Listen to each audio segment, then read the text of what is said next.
So hopefully this is more successful than the desktop. Hi guys, I'm here. I'm Chioma. I'm here at the Yoga and Body Image Coalition in partnership with Green Tree Yoga. I am a yoga instructor at Green Tree, and I'm excited to talk to you guys today about setting healthy boundaries. I thought I would be using my phone for my Instagram, but as you guys know, I have so many technical difficulties that I ended up using my phone for the Facebook Live, which is quite all right as long as it's working. So I have to just get my other phone together. Yes, I said my other phone together so I can use it for the Instagram. Let's see if we're all connected. Yay! Okay, hey everyone. So today I want to talk to you guys about setting healthy boundaries. In this talk, what I really want to share is, first of all, what is a boundary? Forget healthy or not. What is a boundary? And why is it important to set healthy ones? How does it impact your health? What does it do for you? What's the benefit behind it? Why are they important for self-care?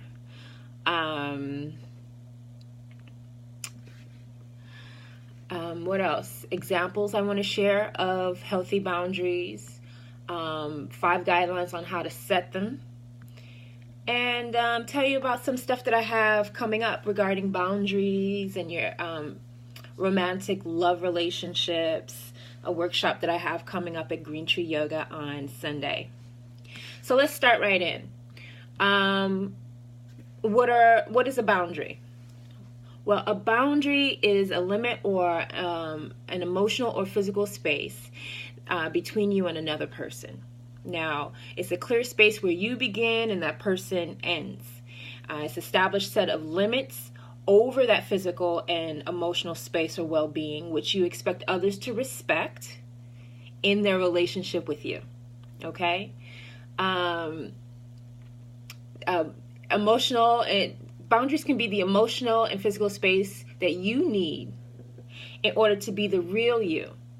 You know, the you that can exist and be without the pressures of another, to act a certain way, to be a certain way, to feel what you're feeling, to communicate those feelings freely. Those are boundaries. And it's also, boundaries are a tool or a key or help for you to not become overly immersed, enmeshed, or codependent to another person. And codependent is the inability to have your own voice, stand on your own, be in this push-pull conditional relationship with another person, which is totally unhealthy. So the purpose of setting a healthy boundary is to protect and take good care of yourself, capital S, self. Now, a complete lack of boundaries, and if you look into your life and you think of a certain situation, you'll know, you have a self-knowing as to whether or not you have proper boundaries in place or a lack of boundaries. But a complete lack of boundaries might indicate that you don't have a strong self-identity. Or it might be, like I said, that you're in that codependent relationship. Now, the opposite of a codependent relationship is an interdependent relationship, where you guys can be yourselves individually and there's no pressure for you to conform. So why should you set these healthy boundaries? I'll give you 7 reasons. Establishing boundaries make you a safe person. So by you establishing your boundaries, it helps people know exactly where they stand with you. And you become a safe person or a safe barometer for the individual. With boundaries, you can only give what you want, and it frees you up to be more generous and giving over a period of time, because you don't feel like you're being taken advantage of, or that you're being depleted. Boundaries allow other people to grow around you because they become conscious of their behavior, and it inspires them to grow and change if they see fit. Boundaries provide you the opportunity to practice consistency, which has the result of increasing your self-esteem and self-respect by strengthening your self-belief and your individual voice. Boundaries allow you to get more of what you want and less of what you don't. Instead of saying that yes when you really mean a no, you can have the strength to say that no. And there's a lot of power in that no. If you're always saying yes and you don't mean it, it causes you to be more resentful. If it's a job or a work situation, it can cause you to burn out. So boundaries are helpful in limiting that. Also, boundaries help you nurture more honest relationships with more direct communication by limiting the negative attachments and being able to see these negative attachments sooner. That's the thing about the truth. It helps you weed out all the BS. You know, if you're walking in that light of truth, you can spot BS like that. So, and boundaries also help to keep you in control of your time and your efforts, which help make you not only feel better about yourself, but be more effective in your daily life. So let me tell you how boundaries affect self-care, because that's what we are about here at the Yoga and Body Image Coalition, and also at Green Tree, and what I personally stand for as a massage therapist, a yoga instructor, a meditation instructor.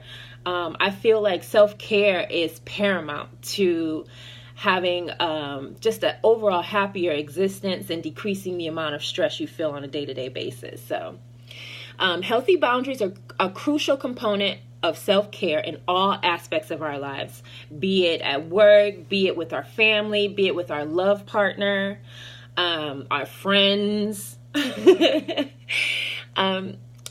been noted that in work or in our personal relationships, poor boundaries lead to resentment, anger, and burnout. Now, this is important because properly set boundaries can help someone find a more fulfilling and less stressful space just in their day-to-day responsibilities. You're just not burdened all the time. And so the consequence of not setting healthy boundaries can include the stress, financial burdens, saying that yes when you really mean no, wasted time, and relationship issues, which can ultimately lead you to mental distress and negatively impact your mental health. So in other words, a lack of healthy boundaries can negatively impact all aspects of your life. And setting healthy ones can help you make better decisions based on what's best for you in the moment, not always thinking about other people or feeling pressured to show up for other people when you're really not in that place. Now, since self-care is an important part of being or leading a mentally healthy lifestyle, and setting boundaries is an important part of self-care, learning how to establish healthy boundaries is an important step on the path of well-being. So let me give you some examples of situations of healthy boundaries. Oh, and you should know, healthy boundaries look different. I mean, like boundaries for your mom and dad, for your parents could be different from boundaries that you set for your friends, could be different from boundaries that you have in your love relationships. It just really depends on the relationship dynamic and what you need from each relationship. So like, for instance, in a professional setting, because I'm a teacher, let's speak about, a teacher-student relationship. Now, usually I like to be open and share with my students because I believe yoga is a heart-centered practice. But say you're a teacher in a school setting, right? You could choose, in order to keep boundaries, to limit the amount of personal engagement you have with your students. You could say, for instance, that you're not going to let your students know too much about your personal life, or you're not going to connect with them on social media in a way to not have that blend into one another. That's a healthy boundary, you know? And say in a personal situation, prime example, say you have that friend that likes to pop up unexpectedly all the time. Like, oh girl, I was just in your neighborhood. What's going on? Ooh, I'm so hungry. What you got going? What you got in the fridge, girl? Let me get a little. Or can I borrow? Oh, girl, let me tell you about. Absolutely not. A healthy boundary. You can, okay, two scenarios.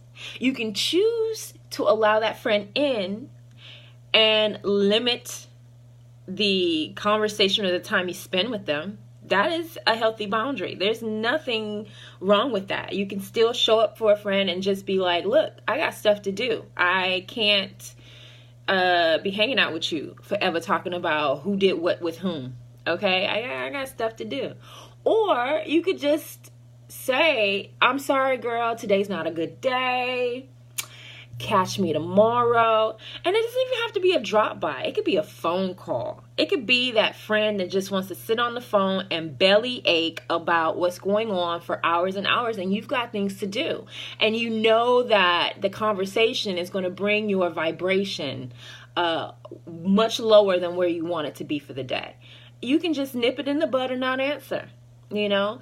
That is a healthy boundary. That is an absolutely healthy boundary. For parent and child relationships, you know, that one's a little tricky, you know, depending on the age, depending on the situation, if you're living with your parent or not.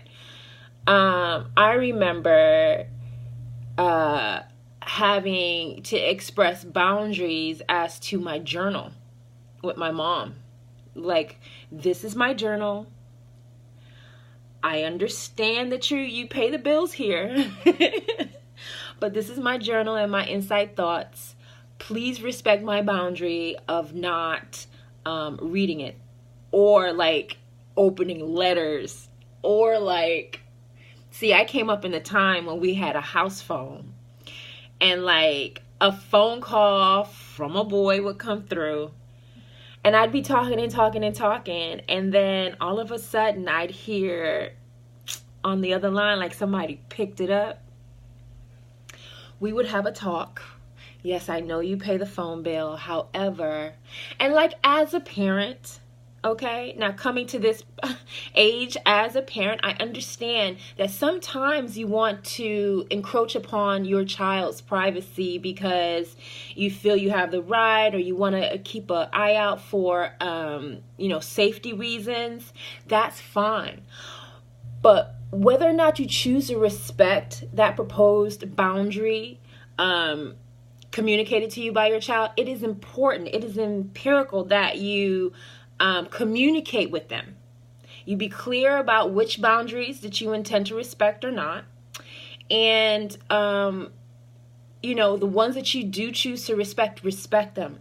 Because what it does is it builds trust with the child, and it builds a whole individual that can go out into the world, be trusting, and understand the value of boundaries and what it means to respect them. So you're modeling that behavior with your child. So those are different relationships, different types of relationships where boundaries can be impactful and important. So how do you set boundaries? 5 guidelines, really quick. So 1. Well, first of all, the first part of setting a boundary is that you have to examine the boundaries that already exist or that there's a lack of, okay? In general, the key to setting boundaries is first figuring out what you want from each various relationship and setting the boundary based on those desires, and then being clear about them, not only to the other people, but to yourself. You know, be clear about those boundaries to yourself. And also, you should know that when it comes to setting boundaries, you can set physical boundaries or emotional boundaries, and there's different levels of boundaries. You can go from a loose boundary to a really, really rigid boundary. It's just based on what you need out of that relationship or that situation. It's all about you. First, you have to assess this for yourself and then clearly communicate this to the other person. Okay, so 5 guidelines to setting effective boundaries. First of all, back up the boundary setting with action. Okay, so that means like, it's impossible to set boundaries without consequences, right? So that means that if you're setting a boundary, it's important not only to state it and to state why it's important, but also giving a consequence to that boundary being negated. Okay, so you got to back the boundary setting up with action. Communicate it, give a consequence. Be direct and firm, yet gracious. Being direct does not mean being rude. You know what I mean? Being direct means standing in your truth, expressing what you need, and firmly backing that up. So guideline number 3. Now, don't debate, defend, or over-explain. You need your boundaries for the reason you need your boundaries. That's it. Once you've shared why it's important, that's it. If they can't respect it, then you have to figure out what course of action you're going to use to back up that boundary. Also, have support easily available. Have people who you trust and know that you can go to if and when there comes a time where you need to decide what you're going to do for yourself in order to back this boundary up. You could read books. A book that I really love there's Codependent No More. There's a book called Boundaries. They're all available on Amazon. And they are a wealth of information as to boundary setting and how to be your own barometer as to whether or not you're in a codependent situation or an independent situation, and how to break those cycles. The last one is to be strong and don't give in. If you're being pressured to give in on a boundary you set for yourself as being important, you need to really, or I would suggest you really reevaluate that relationship. Anyone who loves you or values you will also respect the boundaries you set up, because they want you to be a fully formed individual. So in conclusion, boundaries, they are important in any kind of relationship, be it professional, be it with a friend, be it in a romantic setting, even with your parents, no matter what age you are. They're very, very important so that you don't feel depleted, resentful, or have negative emotions surrounding that relationship, and that you can open yourself to give freely as you see fit, and to be effective in your life so that you're constantly going towards your desires and goals. I suggest writing down your desires and goals, writing down a life mission, how you see life going for yourself. This is a great way to make sure that you're in alignment with that every step of the way, no matter who you're dealing with. And it also helps you outline some boundaries that you need to set in place so that you can achieve those goals. It's important also to understand and respect other people's boundaries.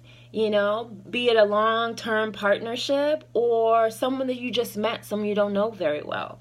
One good way to avoid crossing someone's boundaries and avoid having your own boundaries crossed is to be honest with yourself and have honest conversations about the boundaries with the people in your life.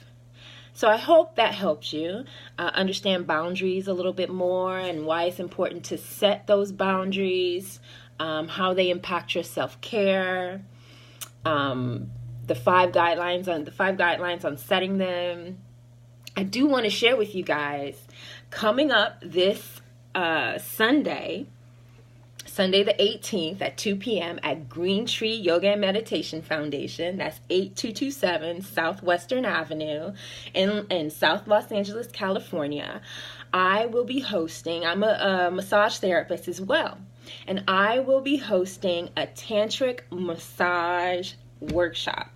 Now, people get all excited when they hear tantric massage, but Tantra, or the tantric practice, is a yogic practice centered on breath, meditation, body movement or asana, and ritual.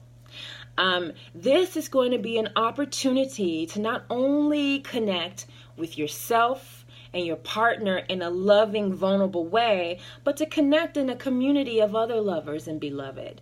There, I will teach you a tantric massage technique that you can use in your intimate space with your lover. It's based in soft touch massage, and it brings your body sensations and your body attunement to the forefront of your mind and cognizance. There's a lot of deep breathing and eye gazing and connection going on. There's also going to be chocolate dipped strawberries, rosé all day, and just, if you know me, it's going to be a fun time. A fun opportunity to connect with your loved one. So you can either check out it's called Lover's Delight, a tantric massage workshop. You can either check it out on the Green Tree Instagram or Facebook page. I believe they're at Green Tree Yoga LA. They have it on their website, greentreeyogameditation.org. You can check it out on my massage website, chloemassagespa.com, CHLOE massage, has 2 S's, spa.com, or I have it listed on Eventbrite. Just Google Lover's Delight, a tantric massage workshop. If you pre-register, it's $40 per couple. That works out to being $20 per person. But if you show up at the door, it's going to be $50 per couple. It's just $5 more per person. It starts at 2 p.m. and it runs until 4, so it's a 2-hour workshop. Come comfortably dressed so that you can move around, because you'll be giving each other massages. You know, I'm going to show each person in the couple how to do the massage, and each person in the couple gets the opportunity to receive, which is very important. So I hope this was useful to you. Have a wonderful, wonderful rest of your Friday, and this is still Lovers Week, so Lovers Weekend. And hopefully I'll see you on Sunday at 2 p.m. at Green Tree Yoga and Meditation Foundation in South LA. Namaste. So happy. Look at that. No struggle bus. Well, a little bit, but